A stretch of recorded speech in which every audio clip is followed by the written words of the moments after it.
Tres hombres decentes en Nuremberg. Abogados americanos en busca de justicia.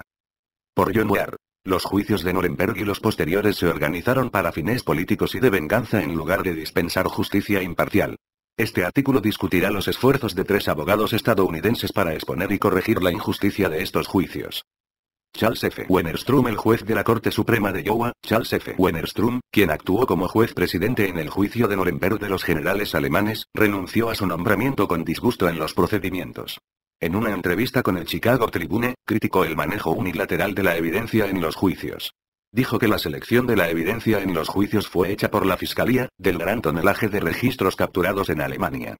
La defensa solo tuvo acceso a los documentos que la Fiscalía consideró importantes para el caso. 1. El juez Wennerstrom también dijo que la Fiscalía y el personal de Nuremberg estaban más interesados en la venganza que en la justicia. Él afirmó: la Fiscalía no ha logrado mantener la objetividad al margen de la vindicación, alejada de convicciones y ambiciones personales. Los juicios buscaban convencer a los alemanes de la culpabilidad de sus líderes. Los convencieron de que sus líderes perdieron la guerra porque los conquistadores eran más duros.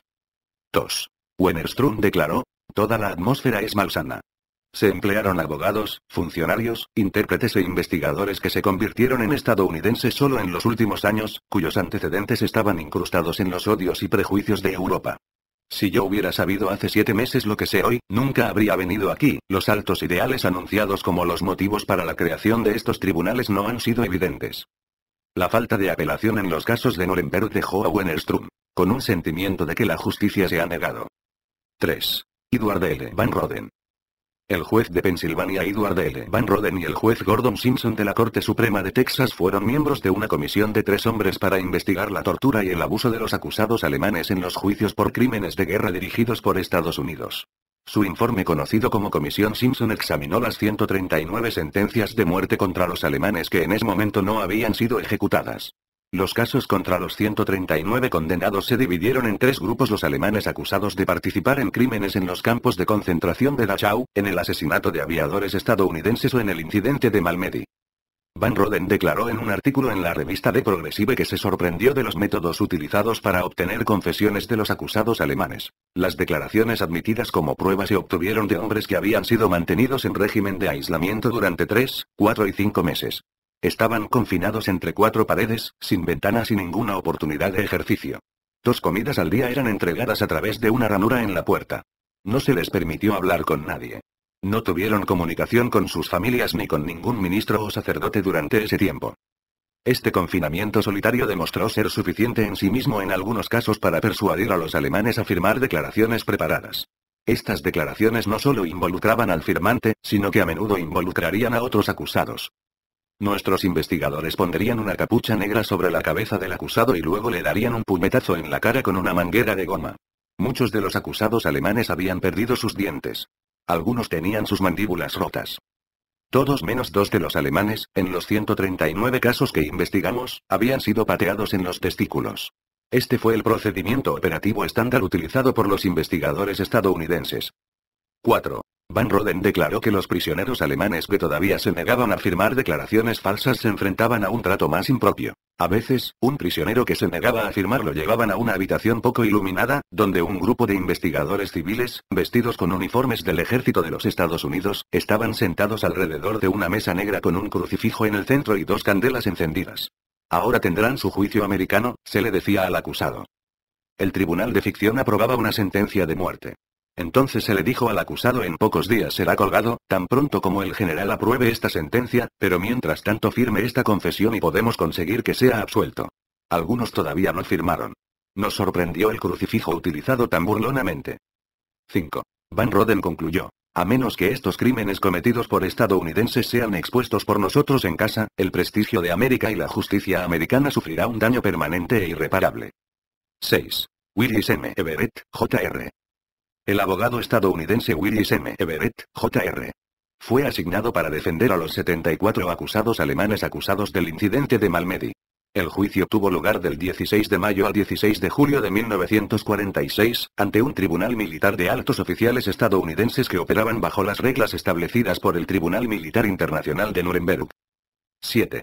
Everett y su equipo de defensa de abogados, intérpretes y taquígrafos se dividieron en varios equipos para entrevistar a los acusados.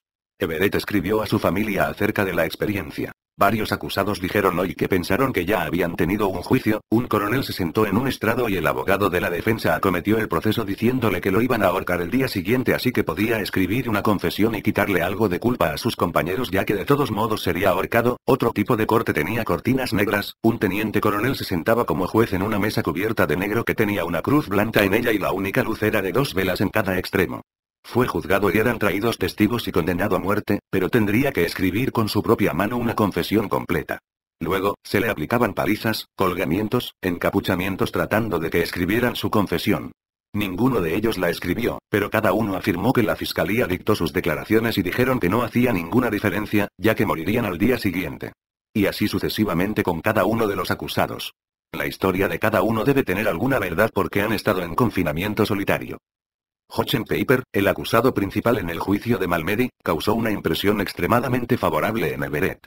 Peiper testificó en el juicio acerca de la paliza que recibió mientras era interrogado. El último día de mi estancia en Schubist Hall fui llamado para ser interrogado y recibí, como siempre, una capucha negra sobre mi cabeza. Y tuve que esperar allí en el vestíbulo de la prisión durante unos 5 minutos, ya que el sargento americano que vino por mí fue a buscar a otros de mis camaradas a su celda. Durante esta ocasión, cuando estaba allí esperando silenciosamente, me golpeó en la cara una persona desconocida y varias veces en mis partes sexuales con un palo. Todos los acusados en el juicio de Malmedy fueron declarados culpables, con Peiper y otros 42 acusados sentenciados a muerte por ahorcamiento. Peiper escribió una carta a Willis Everett después del juicio expresando su gratitud por su trabajo como abogado defensor. Antes de que nuestros pasos se separen, quiero agradecerle especialmente por toda la ayuda que nos dio como ser humano, como soldado y abogado principal de la defensa durante las últimas 8 semanas. En un momento de profunda decepción humana, tú y Lt. Col. Harold M. C. Cohn me han devuelto mucha fe que ya había perdido. Esto seguirá siendo uno de los mejores recuerdos y valió la pena todo el procedimiento del caso Malmedy. 10. Willis Everett en una misión. Willis Everett estaba convencido de que el juicio de Malmedy habían sido una abominación ética. Aproximadamente 100 de los amigos de Everett y algunos oficiales militares estadounidenses adicionales aconsejaron a Everett que olvidara el caso de Malmedy y viviera en el presente. El sentido de ética de Everett, sin embargo, le puso en una misión para obtener justicia para los acusados de Malmedy. 11. Everett y otro miembro del equipo de defensa prepararon una crítica de 228 páginas de la investigación y el juicio, afirmando que las condenas de Malmedy se habían asegurado principalmente sobre la base de confesiones ilegales y obtenidas fraudulentamente. La petición también argumentó que el juicio era una parodia de justicia a los soldados alemanes, ya que los aliados también eran culpables de las mismas violaciones del derecho internacional. Everett envió este documento a la oficina del teniente coronel Clio Strike para su inclusión en el proceso de revisión interna que era obligatorio antes de que los veredictos y sentencias fueran definitivos. 12. Everett comenzó a reunir fuerzas para una campaña concertada para revertir el veredicto de Malmedy. Leyó el artículo de Charles Wennerstrom en el Chicago Tribune y le escribió sobre su lucha por conseguir una nueva audiencia en el caso de Malmedy. Claramente le he dicho al comandante general de Yukon que iba a presentarme a la Corte Suprema de los Estados Unidos si no envían mi informe para un nuevo juicio. Francamente no sé de ninguna manera para llegar a la Corte Suprema, pero he hecho un montón de faroles a lo largo de esta línea para obligar a enviar el caso para un nuevo juicio. Ambos pensamos lo mismo sobre los juicios por crímenes de guerra, excepto que yo soy un rebelde sobre el tema y usted una figura gentil en sus maneras. Wennerstrom sirvió como una fuente de apoyo comprensivo y moderado para Everett en los meses venideros, y lo proveyó a de presentaciones a políticos potencialmente de apoyo del Medio Oeste. Everett continuó con una campaña múltiple de apelación judicial, publicidad y presión en el Congreso para obtener un nuevo juicio por el caso Malmedy. 14. La Corte Suprema de Estados Unidos rechazó su petición para volver a escuchar el caso de Malmedy. Everett preparó entonces un llamamiento a la Corte Internacional de Justicia en La Haya, CIG. Sabía que había pocas posibilidades de que la CIG aceptara su caso ya que solo los estados podrían ser partes en casos ante la CIG. Discutió con Wennerstrom la noción innovadora de argumentar que puesto que no había gobierno nacional alemán después de la rendición incondicional de Alemania, no había nadie sino Everett para hacer la súplica. Ambos abogados convinieron que valía la pena intentarlo. Wennerstrom también aconsejó que añadiera el argumento aún más osado de que, si bien el estatuto del tribunal podía prohibir a las personas presentar casos, podría alegarse que el derecho internacional común lo requiere. 15. La CIG se negó previsiblemente a escuchar el recurso por el caso Malmedy. Everett también recibió noticias el 29 de diciembre de 1948, respecto a que algunas de las penas de muerte en el caso de Malmedy habían sido aprobadas por el general Lucius Clay. Everett esperó que el ejército estadounidense estuviera decidido a protegerse a toda costa, incluso al precio de colgar a hombres inocentes. 16. La justicia prevalece. El informe de la Comisión Simpson recomendó que todas las penas de muerte restantes en el caso de Malmedy se conmuten a cadena perpetua. El informe afirmó las dudas de Everett sobre los simulacros de juicio y declaró que la investigación previa al juicio no había sido llevada a cabo adecuadamente. La confusión resultante del informe de la comisión junto con el artículo mencionado de Edward L. Van Roden causó que el Senado de los Estados Unidos investigara el juicio de Malmedy. La investigación del juicio de Malmedy llevada a cabo por el Comité de Servicios Armados del Senado determinó que había poca o ninguna evidencia para apoyar la denuncia de Van Roden de que los acusados de Malmedy habían sido abusados físicamente. 18. Sin embargo, aceptaba que los juicios simulados habían influido negativamente en el proceso del juicio y posiblemente en el resultado. 19. El 30 de enero de 1951, el general Thomas T. Andy, comandante en jefe del Comando Europeo de los EU, conmutó las penas de muerte restantes de los acusados de Malmedy por cadena perpetua. Andy aludió al hecho de que los asesinatos habían tenido lugar en una confusa y desesperada situación de combate, para justificar la conmutación de las sentencias de Malmedy. 20. La decisión de Andy produjo júbilo entre los críticos y condenados de Malmedy. Piper escribió a Everett: hemos logrado una gran victoria y junto a Dios es hacia usted que fluyen nuestras bendiciones. En todos los largos y oscuros años has sido la llama en los farallones de los chicos malditos, la voz y la conciencia de la buena América, y el suyo es el éxito contra todas las abrumadoras probabilidades conocidas. Por lo tanto, permítame, coronel, expresar la gratitud eterna del equipo de la chaqueta roja llevada por los condenados a muerte, así como de todas las familias afectadas.